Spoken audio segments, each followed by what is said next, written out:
រនីช่วยตามเวียกคลีกូនស្ងួនពីស្ដាប់មើលអានិសង្ឃនៃអង្គកថានាទីនតាមានពុតបានកលយានសាស័ព្ទមើលម៉ែអើយម៉ែពូកែរៃរាប់កូនចង់ស្ដាប់ត្រង់ប្រាប់ចេះចាំកូនចង់ស្ដាប់ត្រង់ប្រាប់ចេះចាំកូនប្រុសហើយពុំមានអ្នកមានសទ្ធាបូជាកថាជាសម័យទៀតបានព្រួតប្រាប់អានិសង្ឃកថាបានចំនួន5ទី1យកដងសណ្ដោងរួចចាក់ផុតទុំតោកយ៉ាស្រាសានប្រចាំទី2មិនធ្លាប់រាប់រយកាប់ឆ្នាំក្នុងអបាយភូមិកម្ម4ទេកូនប្រុសក្នុងអបាយភូមិកម្ម4ទេកូនប្រុស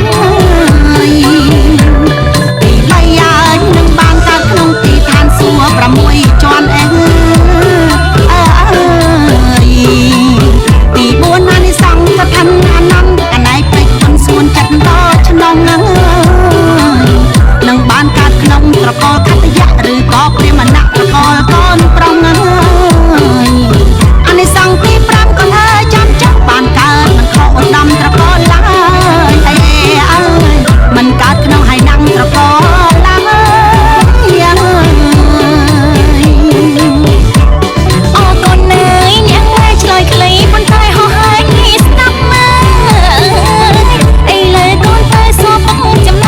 ណងចង់ស្ដាប់សួរពុកយូរហើយ